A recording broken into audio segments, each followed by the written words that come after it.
Når vi som ledere følger op, så er vi ofte tilbøjelige til at sige, hvorfor? Jeg tror, vi skal være meget, meget dygtigere til at sige, hvad nu? Fordi når vi som ledere følger op og siger hvorfor, så beskæftiger vi os med det, der er på den venstre side her af den lodrette streg. Hvis nu-situationen, det er den dag, vi følger op, og vi siger hvorfor,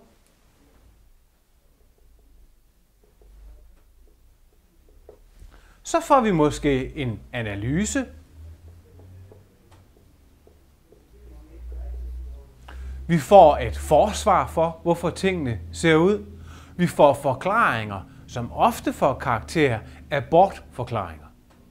Hvis vi nu i stedet for siger, jeg kan konstatere, hvordan tingene er gået, hvad vil du gøre ved det?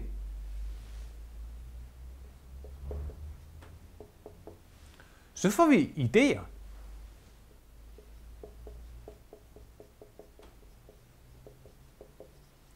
Og vi får forslag til løsninger, og vi kan i gang sætte nogle handlinger på baggrund af de idéer og de forslag til løsninger.